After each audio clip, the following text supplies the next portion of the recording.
आज मैं उस महान चिंतन और श्रेष्ठ विद्या को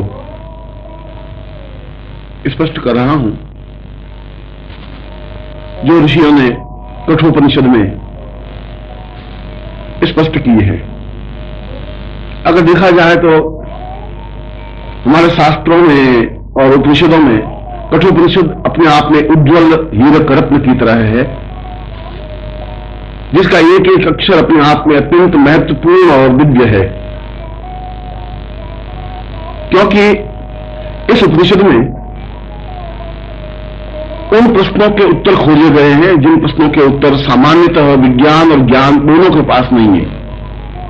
न ज्ञान उन चिंतन को समझ पाया है और विज्ञान तो उन चिंतनों को समझ पा ही नहीं सकता।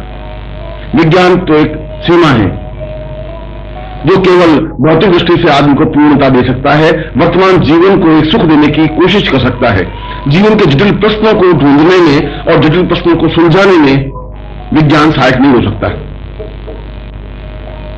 और जीवन के जटिल प्रश्नों में धर्म, दर्शन, मीमांसा, कई संप्रदाय हैं, परंतु मूलभूत प्रश्न यह है कि जीवन क्या है, मृत्यु क्या है।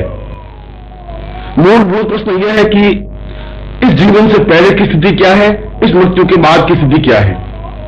मूलभूत प्रश्न यह है कि जीवन मृत्यु के बीच की स्थिति क्या है। और कठोपनिषद में मृत्यु के प्रश्नों से जूझने का प्रयत्न किया गया है।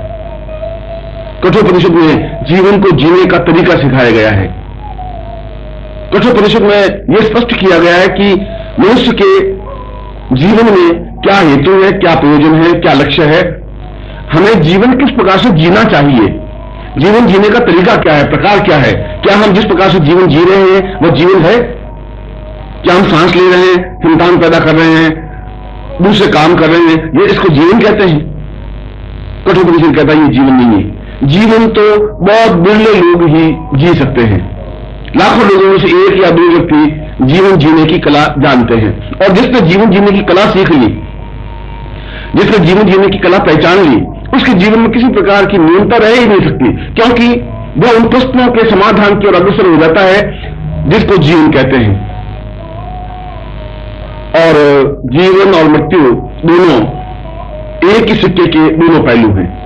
जहां जीवन है वहां मृत्यु नहीं हो सकती, जहां मृत्यु है वहां जीवन की कल्पना की ही नहीं जा सकती। जहां अंधेरा है वहां प्रकाश कैसे हो सकता है, और जहां प्रकाश है वहां अंधेरा आ ही नहीं सकता। अगर प्रकाश और अंधेरा नहीं आ सकता तो फिर जीवन है तो मृत्यु नहीं आ सकती, और मृत्यु नहीं आ सकती तो फिर जीवन जीने का हम तरीका सीख सकते हैं, जीवन जीने की कला सीख सकते हैं। हम समझ सकते हैं कि जीवन का मूलभूत चिंतन तत्व क्या है। इसीलिए तो कठोपनिषद को अद्वितीय उपनिषद कहा है, इसीलिए तो कठोपनिषद को एक श्रेष्ठतम उपनिषद कहा है, और इसीलिए कठोपनिषद में उन प्रश्नों का विवेचन हुआ है जो जीवन और मृत्यु जैसे अत्यंत दुर्बोध और कठिन प्रश्नों को सुलझाने की ओर ऋषि की वाणी अग्रसर हुई है।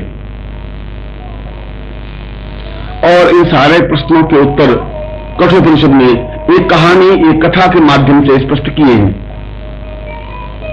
सामान्य आदमी सीधी सादी भाषा समझता है, कठिन और सूत्र समझने में उसे असुविधा होती है। यद्यपि कठोपनिषद में प्रत्येक पंक्ति एक सूत्र रूप में है, जिसको समझने के लिए उच्च कोटि की विद्वत्ता, उच्च कोटि का ज्ञान चाहिए। सामान्य आदमी कठोपनिषद को समझ ही नहीं सकता। पढ़ तो सकता है, गुन सकता है, मगर उसके मर्म को नहीं समझ सकता, क्योंकि उसके मर्म को समझने के लिए उस प्रकार की भावभूमि चाहिए, उस प्रकार का ज्ञान चाहिए, उस प्रकार का चिंतन चाहिए। वह स्वयं उस ऊंचाई पर पहुंचा हुआ ऋषि होना चाहिए जो उस मर्म को समझ सके, उस चिंतन को समझ सके, उस विचार को समझ सके।